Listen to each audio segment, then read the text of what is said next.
ஸ்ரீ மகாகுரப்யோ நமஹ. ஹரிஹி ஓம். சதாசிவசமாரம்பாம் சங்கராச்சார்யமத்யமாம் அஸ்மதாச்சார்யபர்யந்தாம் வந்தே குரு பரம்பராம். GeM TV நண்பர்களுக்கு எனது வணக்கங்கள். இன்றைய நாள் அனைவருக்கும் இனிய நாளாக அமைய எல்லாம் வல்ல இறைவனை வேண்டி இன்றைய மதமும் நம்மதுமே நிகழ்ச்சிக்கு செல்வோம். இன்னைக்கு நம்ம ஸ்ரீ ஷோடசாயுத ஸ்தோத்திரத்திலிருந்து ஒரு ஸ்லோகத்தை விளக்கத்துடன் பார்த்துட்டு நேற்றைய தினத்தின் நீதி கதையின் தொடர்ச்சியை காண்போம். சம்பூய ஷலபாயந்தே யத்ர பாபானி தேஹினாம் சபாது சதவக்த்ராக்னி ஹேதிர் ஹேதீஸ்வரஸ்ய வஹ.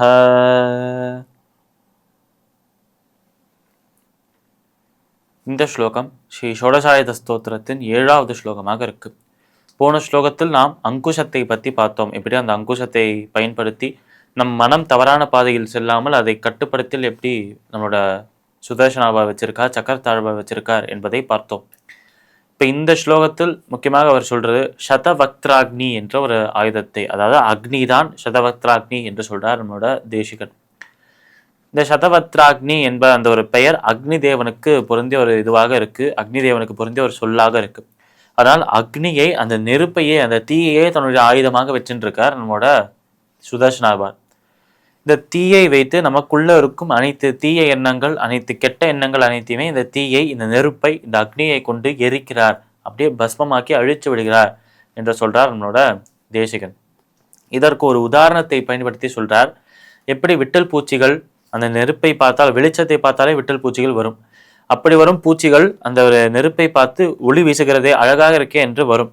அது வந்து இந்த நெருப்பு அழகாக இருக்கே என்று பக்கத்தில் சென்றாலே அந்த நெருப்பு அது மேலே பட்டு அது எரிந்து உயிரை விட்டுவிடும். இப்படிதான் பல பூச்சிகள் உயிரை விட்டதை நம்ம பார்க்குறோம். இது நன்றாக நடக்கும் ஒரு விஷயமாக தான் இருக்கு. ஆனால் ஒளியை பார்த்தால் அந்த ஒளியால் ஈர்க்கப்படும் இந்த ஒரு பூச்சிகள் அந்த ஒளியிடம் சென்று அது நெருப்பாக இருந்தது என்றால் அந்த இடத்திலே சுட்டு அந்த இடத்திலே கருகி இறந்து போயிடும். அது போலவே நம் மனதுக்குள்ள இருக்கும் ஆசைகளும், நம்ம மனதுக்குள்ள இருக்கும் அந்த தீய எண்ணங்களும் இந்த ஒரு சத்தபக்திராக்னி என்கிற அந்த அக்னி தேவனை, அந்த ஒரு அக்னி என்கிற ஆயுதத்தை பார்த்தால் அதை நோக்கி செல்லுமாம். சென்று கொண்டிருக்கும் போதே அந்த அக்னியானது வாயை திறந்து அப்படியே முழுங்கிவிடும், அப்படியே எரித்து அனைத்தும் சாம்பலாக்கிவிடும் என்று சொல்றார் நம்மளோட தேசிகன். அப்படி இருக்கும் சுதர்சனாவாரின் ஒரு ஆயுதமாக இருப்பதால் அந்த அக்னி தேவன் அந்த ஒரு சதபக்திராக்னி என்று கூறி இந்த ஸ்லோகத்தை நிறைவு செய்கிறார் நம்மளோட தேசிகன். இந்த ஸ்லோகத்திற்குண்டான விளக்கம் இதுவே. இப்போ நம்ம நேற்றைய தினத்தின் நீதி கதையின் தொடர்ச்சியை காண்போம். நம்ம சிபி சக்கரவர்த்தியின் அந்த ஒரு உண்மையை காப்பதும், தான் கூறிய வாக்கை காப்பதும், தன்னிடம் உதவி கேட்டு வருபவர்களுக்கு உதவி செய்வார் என்ற அவருடைய நற்குணங்கள் அனைத்தையும் உலகத்திற்கு பரப்பணும், உலகத்திற்கு தெரியப்படுத்தணும் என்பதற்காக நம்மளோட தேவேந்திரனும் அக்னி தேவனும் ஒரு பிளானுக்கு, ஒரு யோசனைக்கு வரா. இவருக்கு ஒரு பரீட்சை வைக்கலாம். அந்த பரீட்சையில் இவர் தேர்ந்தெடுக்கப்பட்டால், இவர் தேர்வடைந்தால், பாஸ் ஆனார் என்றால் இவரின் அந்த ஒரு குணங்கள், இவருடைய அந்த பெருமைகள் உலகத்திற்கு தெரிய வரும் என்று தேவேந்திரனும் அக்னி தேவனும் ஒரு பரீட்சை வைக்கிறாராம் நம்மளோட சிபி சக்கரவர்த்திக்கு. இந்த மாதிரி ஒரு பரீட்சை வைக்கும்போது அக்னி தேவன் தன்னுடைய சொரூபத்தை ஒரு புறாவாக மாற்றி கொண்டார். நம்மளுடைய தேவேந்திரன் தன் சொரூபத்தை ஒரு பருந்தாக, ஒரு கழுகாக மாற்றி கொண்டார். இப்படி தேவேந்திரன் கழுகாகவும் நம்முடைய அக்னி தேவன் புறாவாகவும் இந்த பூலோகத்திற்கு வரா, ஸ்வரூபங்களை மாற்றிக்கொண்டு. ஆனால் அவர்களை பார்க்குற யாருமே இந்த கழுகு நம்முடைய தேவேந்திரன் தான், இந்த புறா நம்மளுடைய அக்னி தேவன் தான் என்று யாருக்குமே தெரியாது. அந்த அளவுக்கு கச்சிதமாக தன்னுடைய சொரூபத்தை மாற்றிக்கொண்டு வரா. இப்படி வரும்போது இந்த 2 பேருமே பூலோகத்துக்குள்ள என்ட்ரான உடனே, நுழைந்த உடனேயே அந்த புறா அப்படியே தெருத்து ஓட ஆரம்பிக்கிறது, பறக்க ஆரம்பிக்கிறது இங்கும் அங்கும். ஏன்னா பின்னாடியே அந்த பருந்து தன்னை துரத்தி வர்றதை பார்க்கறது. ஏன்னா அக்னி தேவன் இந்திர தேவனாக இருந்தாலும் நாடகத்தை நடத்தி கொண்டிருக்கிறார்கள். அதனால் பருந்து அந்த புறாவை வேட்டையாடுவதை போலவும், இந்த புறா அதை பார்த்து பயந்து ஓடி பறந்து போற மாதிரியும் ஒரு நாடகத்தை ஏற்றி கொண்டிருக்கிறார்கள் 2 பேருமே. இப்படி இந்த ஒரு நாடகம் நடந்துட்டு இருக்கும்போது அந்த புறா பறந்து பறந்து அந்த ஒரு பயத்தில், கண்ணில் ஒரு பயத்தோட நெஞ்சம் பதப்பதக்க ஓடி வந்து சிபி சக்கரவர்த்தியின் அந்த ஒரு மாளிகைக்கு வர்றது. சிபி சக்கரவர்த்தி அந்த நேரத்தில் வெளியில உட்கார்ந்துட்டு இருந்தார்.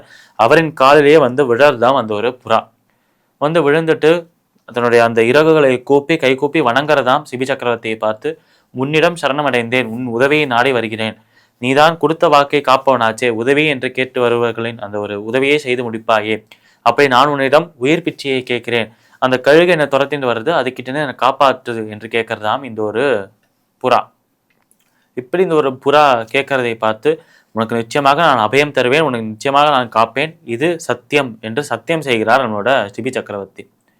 இந்த கதை மேலும் இப்படி நகருது. அந்த கழுகு இருந்தே, அந்த பருந்து இந்திரதேவன் கழுகின் சொரூபமாக இருந்தாரே, அவர் எங்கு சென்றார்? இந்த கதையில் அடுத்து வரும் திருப்பங்கள் என்னென்ன நாளை தினம் பார்க்கலாம். மீண்டும் நாளை சந்திப்போம். நன்றி, வணக்கம்.